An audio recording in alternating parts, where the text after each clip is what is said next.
Hello guys, welcome back to my channel. सभी को राधे राधे। कैसे हैं आप लोग? आशा करती हूँ आप सभी बहुत अच्छे हैं, मैं भी बहुत अच्छी हूँ। तो आज मैं आप लोगों के साथ मंडप का प्रोग्राम का शेयर करने जा रही हूँ। जो मेरे भाई की शादी में जो मंडप का प्रोग्राम हुआ था, वो कैसे हुआ था मैं आपको आगे दिखाती हूँ। तो हर किसी के यहाँ ये मंडप का प्रोग्राम अलग तरीके से होता है। हमारे यहाँ चौहानों में अलग तरीके से होता है। तो हमारे यहाँ पे जो आम की एक तना होता है या फिर कोई डंडी होती है, उसको ही तोड़ के लाते हैं और उसको ही मंडप के तौर पे गाड़ते हैं। जैसे कि जो पंडित जी हाथ में पकड़े हुए हैं, यही हमारे यहाँ मंडप बनता है। हर किसी के यहाँ अलग होता है ये रिचुअल, क्योंकि हम चौहान हैं, तो चौहानों के यहाँ जिस प्रकार का होता है मैं आपको उस प्रकार का शेयर कर रही हूँ।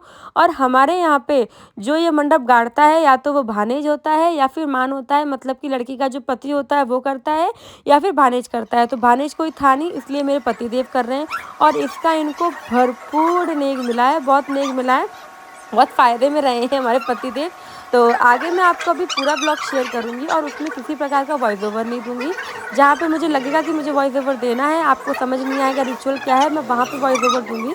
तो आगे आप मेरे ब्लॉग में बने रहिए। अगर आपको मेरा वीडियो पसंद आता है तो please like, share, subscribe to my channel और बेल आइकन को ज़रूर प्रेस करिए, ताकि मैं जब भी कोई नई वीडियो लाइव करूँ तो उसका नोटिफिकेशन आपको शो हो और आप मेरे प्यारे-प्यारे वीडियोज़ को देखें।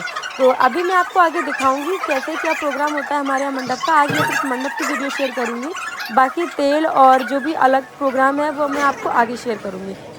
तो आप मेरे ब्लॉग में बने रहिए और मेरे वीडियो को एंजॉय करिए।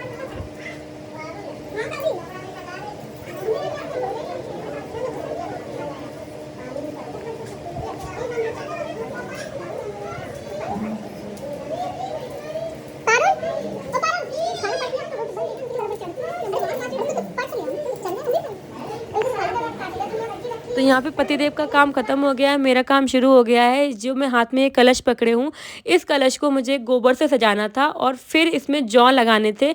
इनको इसको हमारे यहाँ बोलते हैं कलश भरना, तो मैं वही कर रही थी। तो यहाँ पे जो गोबर का काम था, तब तीनों में से एक भी पास नहीं आई। जो तीनों लड़कियाँ बैठी हैं, ये एक भी पास नहीं आई। और जब उसमें जौ भरने का काम आया, तो तीनों के तीनों आके बैठ गई। तो मैं वही हँस रही थी। मैंने बोला जब नेक लेने का समय आया तो तीनों आ गए, और जब नेक नहीं मिल रहा था तब तीनों में से एक भी पास नहीं आ रही थी। तो बोली दीदी मुझे गोबर से घिन लगती है, इसलिए तीनों में से एक भी गोबर का काम करने नहीं आई। तो मैं हँस रही थी वही, मैंने बोला चलो कोई नहीं। फिर यहाँ पे मिलना शुरू हुआ हम लोगों को नेक। सबको मिल रहे थे 50-50, मुझे मिल रहे थे 100-100 रुपए, क्योंकि मेरी शादी हो गई थी। तो मैं इन लोगों से कह रही थी कि देखो मेरी शादी हो गई तो मुझे फ़ायदा हो रहा है, तो वही ये लोग हँस रही हैं मेरे ऊपर।